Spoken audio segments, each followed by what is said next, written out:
Mira Business FM, Dubai's home of business radio.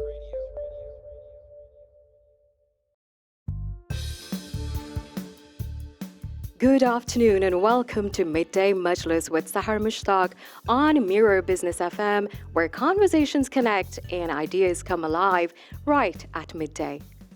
Before we dive into today's discussion, don't forget that you can catch Midday Majlis live on Mirror Business FM, streaming now on YouTube, Rumble, Facebook, and Telegram.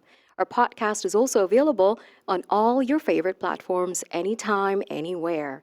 And well, continuing with the show, today on Midday Majlis, we're exploring the business behind the beautiful living. Lifestyle curation may look effortless from the outside, but it's a fast growing industry at the intersection of luxury, wellness, fashion, and personal branding. From luxury experiences to wellness spaces and fashion storytelling, lifestyle curation has evolved into a serious business these days. And to talk all about it, joining us today is Sanam Mughal in the studio, a Dubai based lifestyle curator who works with individuals ready for a true life upgrade. Sanam, welcome to our show. Thank you so much for having me here, and I'm really excited to talk about what's happening with the lifestyle curation. And we're really happy to have you here in the studios with us talking about lifestyle curation. It does sound glamorous, but at the same time, I think it is serious business as well. So, how do you define what you do as a lifestyle curator? It is definitely a very serious business because these days, with so many things around you, people are getting overwhelmed. And because of the social media, people are influenced with so many things.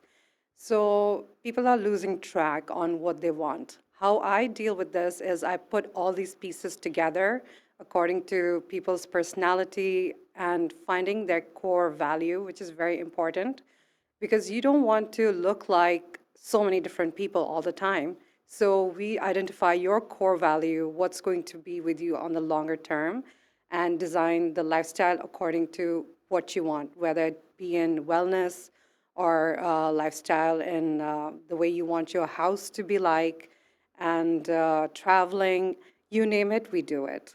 Interesting. And what exactly is real luxury these days when we talk about it?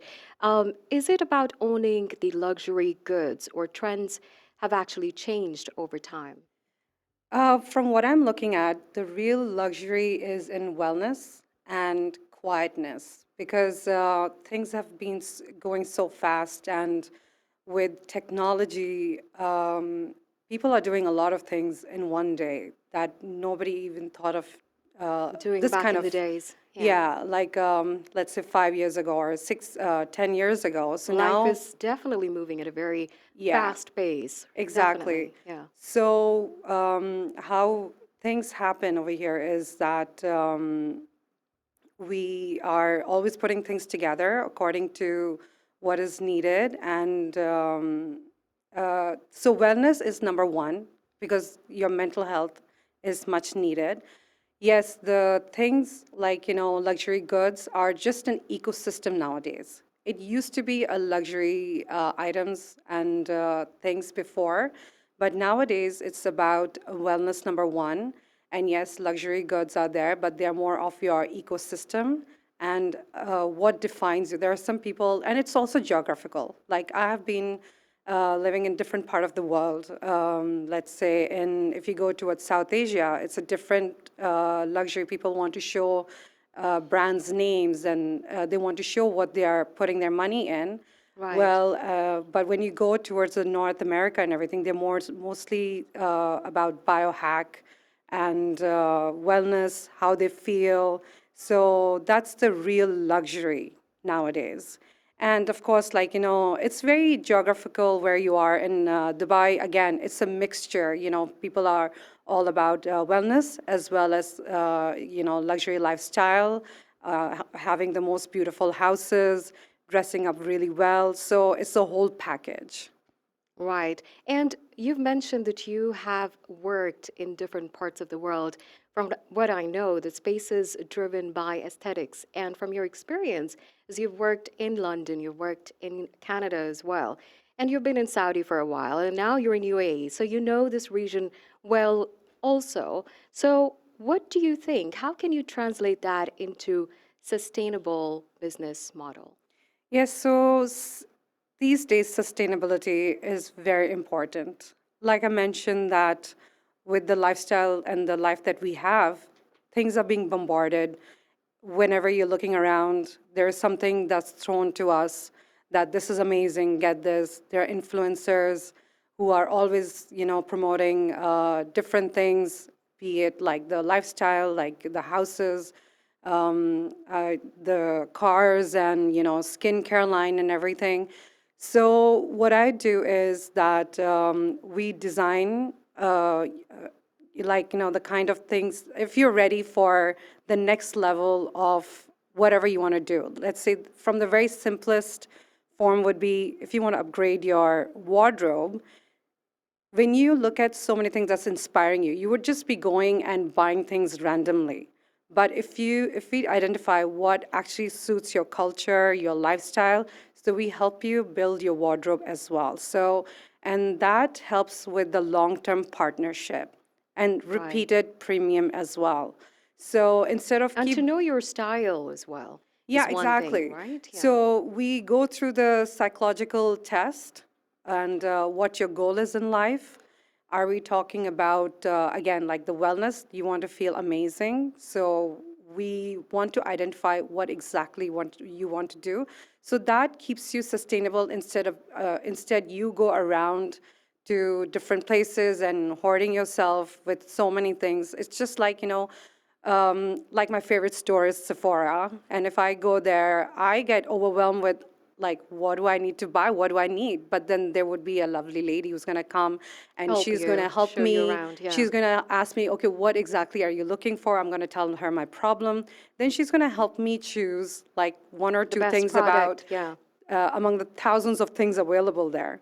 So if I don't get that knowledge, somebody's not going to guide me. I will just buy things and experiment on myself. Probably it's not going to work out, and that's going to create a lot of waste. So this is how it helps. Like I feel that lifestyle curation is very intended. It's not performative, and it helps people to be the best version of themselves, being while they're targeted with the way things are, the packages given to them. Right. And how has you seen the shift change post COVID-19?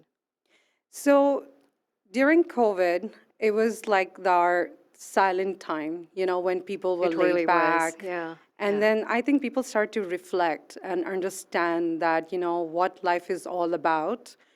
And at that time, everything became online, you True. know, Yeah. everything, The work from groceries. home started Yeah, then, right? It wasn't a thing. yeah. Homeschooling was a new thing as well. And that was a big change, Yeah, so wasn't it? everything was online and everything was in our fingertip. Mm-hmm. So that's when people started to see different part of life that they did not see before. The travel increased, significantly.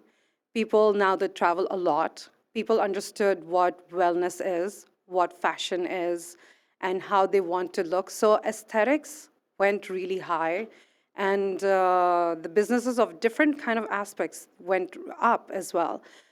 That went up. At that time, it was fun, but now people realize, the businesses also realize that through online, it's a good way to market and how psychologically you can put things in people's mind to get them to do things and buy things. So this is during the COVID time that everything was in front of you. You had the access to so many things, and now people know probably a country that you've never even heard of, what's happening there. So people they just want to fly there and work from there, and so a lot of different things happened. People became very open-minded. So it's a great place now. It's amazing that how people have become very acceptable. And it's become a global culture now. It's not like one culture anymore. It's everybody wants to try different Adapt things. to new things. Yeah. Exactly. And for a lot of people, it was actually being in the lockdown and it was, world closing all at once, just suddenly. But at the same time, there was a lot of progress that, we've seen during this time. Yes, so Yes. it brought stillness in people, which is very important. It taught us that, and now that is still seen in people. They want to continue with that stillness because they felt it, what it can do to you. And with our, the next generation, like Gen Z, because they were they were there was a transition in their life. They were going into adulthood. So they Exactly. saw that and they understood, they adapted to stillness. True. And for And it them, was a big shift. yeah, It was, yeah. their priority is their mental health and how they want to navigate their life through many things. Right. And so, can you please tell us that who exactly hires a lifestyle curator and what problems are they usually trying to solve with having a lifestyle curator around? So I say that anyone who is ready to upgrade, and who feels that they, Want to upskill their yeah, lifestyle. and it's not just about like personal, even with the professional life. If somebody has a goal and they want to uh, improve on their leadership, what would be their goal and small steps taken to get there? So from that to a mother who's just had a baby and and she wants to organize her life and understand, because nowadays also people are living in their own little bubbles, so there is no one to guide them. Like, back in the days, people were very close to their family. Now people are flying to different part of the world, so they need that guidance, that how to live in different situations. So I bring in, like from my experience and advice and roadmap to help those people. So anyone who needs, like I said, that, from, let's say if somebody wants to change their entire wardrobe, to leadership, to a new mother, and whoever needs an upgrade and want to look and feel beautiful. Well, you've put it very nicely into words, and it sounds amazing. And so, what do you think lifestyle, how do you think, and why do you think it is growing at a rapid, you know, it's rapidly growing in this time and age? It's growing because of, you see, social media has become a part of our life now. For you being as a regular person to a business. If you don't exist in social media, that means you're almost like not there.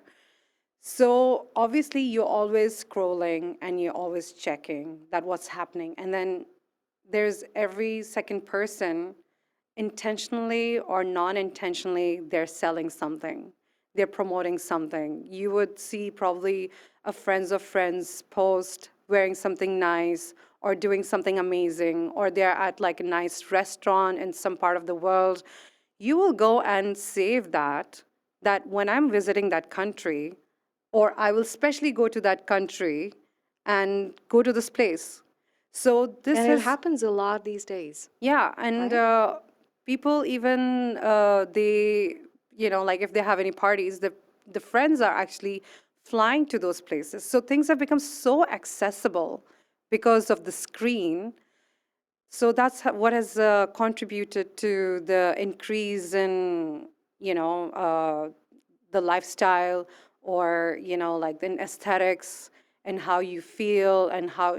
So it's about like, when you, how you are is how you're showing up Right, now. right, yeah. Before, people were more intuitive, how they, like they just did things. However, it was not intentional. Now everything is very intentional. Yeah, back in the days, like people would see someone at the mall dressed up really well and then want to copy that kind of trend or look like them, get the same kind of Exactly. look. But actually, now you can even see what friends of friends are wearing, for example. Yeah. People you don't even know, So right? Who you exist. see, at that time, like, it was about where the accessibility to the area that you were in, and what you looked at, what was exposed to you physically. Now, anyone can see whatever is happening globally. Right. I mean, you can see anybody's post is going to come in front of you. And there is like a lot of chances that's going to influence you somewhere or In the many other. ways, yeah. I Yeah, mean, everybody has some sort of an interest in life. true, true. Everybody has, there is no one who could say that they're not interested in whatever. Exploring new fashion or So, ideas. number one, when you click on any post, you're already teaching an algorithm. So it's going to keep coming in front of you, the same kind of topic. Exactly. And Yeah. then it is going to influence you. And And it'll that show is you going to, more of those things, yeah, right? Yeah, based on your interest. So, exactly. So that's going to influence you to go ahead and, do whatever you see it. And that's going to contribute to the increase automatically. And we're talking about billions of people doing that. exactly. Like, Yeah. if there's anything that comes into a trend, any kind of toy or, a dessert, the whole world wants to do that. You will be surprised that you see a trend that starts, let's say, in Dubai. You will see that followed in Switzerland, which is a complete different demographic, different psychologies, different market.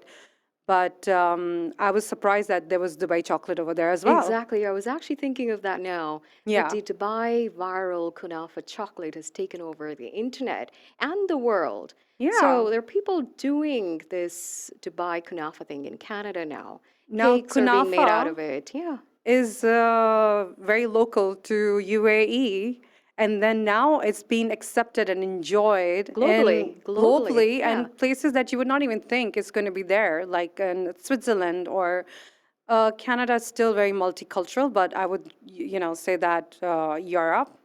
I was surprised that I was like, wow, that's Yeah, amazing. it's everywhere, Yeah. right, isn't it? So it's a wave that contributes and brings things into increase in, in trends. I agree with that. And we've touched upon the luxury when it comes to fashion, wellness, and I would like you to talk a bit about interior designing as well. How has that been moving along the lines? So I studied interior designing in London, and that has been like very innate in me because my family, my dad, especially, like he has always been into interior designing. My mom, and so we've seen, especially the real estate, since I was a baby.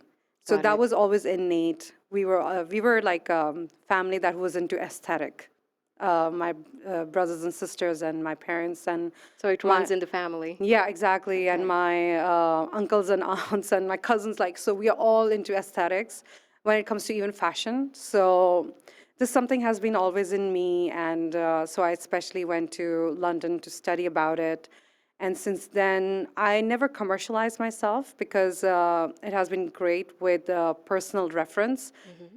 So wherever I've been, I worked in London, and then from there, when I was in Canada, I helped people with choosing the right furniture and the interior according to like where the location is and how their houses looks like, because that's very important. Once I enter any kind of house, the space defines how it actually should look like. There was a person who had a house who was the house was like almost 100 years old in Toronto. They Okay. wanted to completely you know renovate, but I did advise them there are some things like really old mantles of fireplace and then the frames, and they were like, and I told them like, you will not find these. You should keep these. So they did, and then we made that house very cottage-like, with a lot of warmth, with a little bit of changes. And then there was a very beautiful modern condo in downtown that was very minimal, all white and chromatic. So we did that over there. And then when you come to Dubai, the climate is different, it's warmer. So everything, so I help people to understand that, you don't have to do exactly what the other person is doing it. You have to understand what your house is like, the location, the fabrics according to the climate.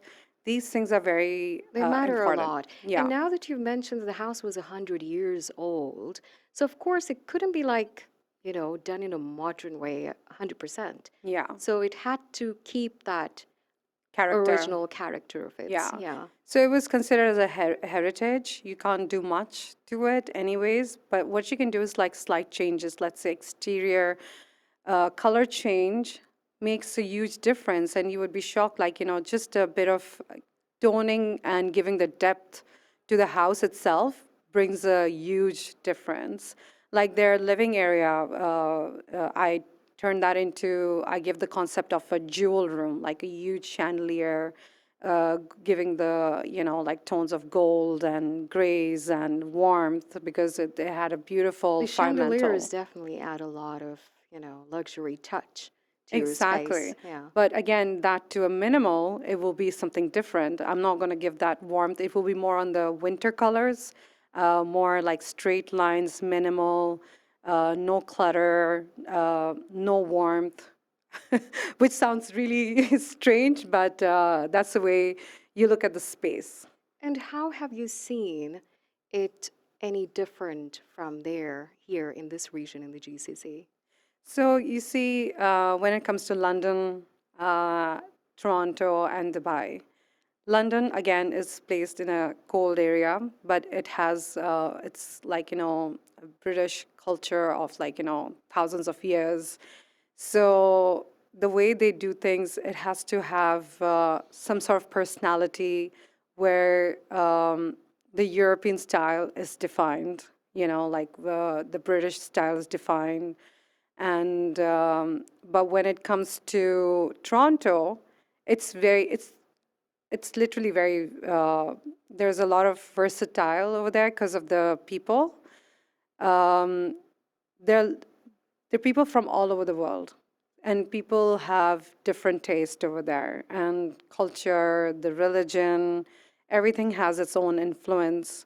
So, and it's a cold country, but people are not very flashy and they are not into color over there so much. They like more like grays and whites and blacks over there. So we have to keep it more simple, but give a little bit of tinge of color.